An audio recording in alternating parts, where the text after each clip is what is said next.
Ce week-end, plusieurs milliers d'acteurs de la mission en France se rassemblent à l'occasion de la 7e édition du Congrès Mission. Alors nous avons rencontré 11 catholiques missionnaires, chevilles ouvrières d'un congrès qui cette année se déploie donc dans 11 villes différentes, une véritable équipe d'apôtres ayant tous pour moteur l'annonce du Christ sur le terrain.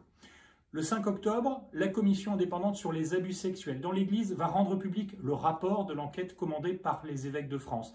Le frère dominicain Pavel Sissoyev nous aide à en accueillir les conclusions évidemment dramatiques. Il nous exhorte à encore et encore écouter les victimes et à nous convertir aussi pour prendre notre responsabilité de chrétiens dans ces terribles abus. Et puis, il est aussi question dans ce numéro du nouveau MOOC des catéchistes, une formation gratuite et en ligne portée par Famille Chrétienne notamment.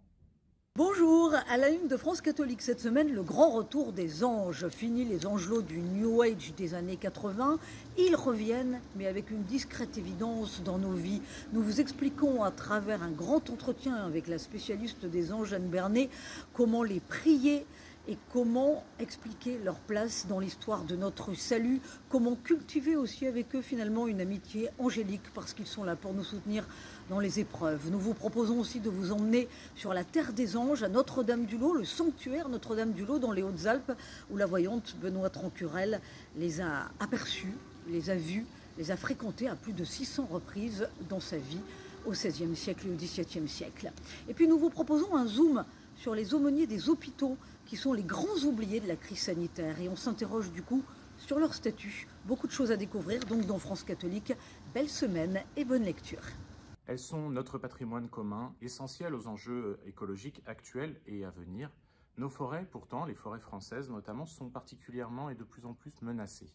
Que ce soit par le réchauffement climatique, les effets de la surindustrialisation, les parasites, les incendies bien sûr, ou encore les coupes sauvages. Comment les protéger et pourquoi elles nous sauveront? C'est la question que nous nous sommes posée cette semaine dans La Vie à travers un dossier qui fouille et explore cette question en amont des assises des forêts que le gouvernement organisera au mois d'octobre.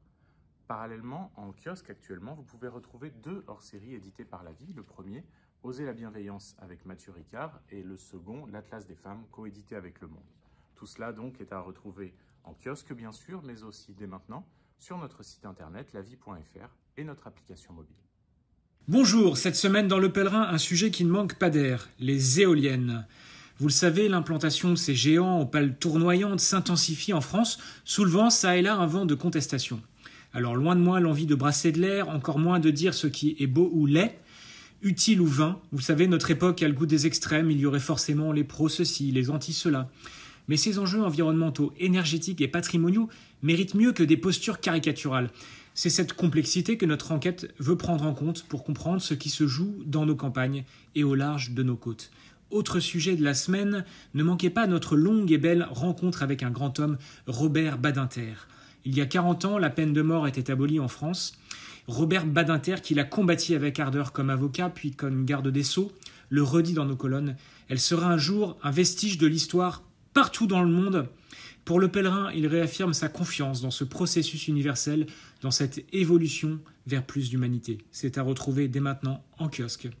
Que donnerait un parti écologiste au pouvoir?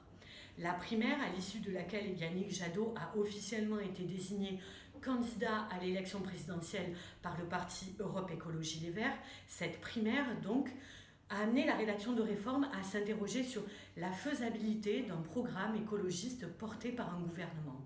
Qu'est-ce que cela donnerait? Est-ce une utopie d'y croire?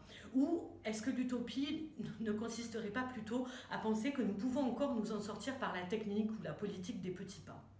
Ces questions, Réforme les a posées à Dominique Bourg, philosophe spécialiste des questions environnementales, à Sylvain Réfaud, élu écologiste à Paris, et à des chercheurs.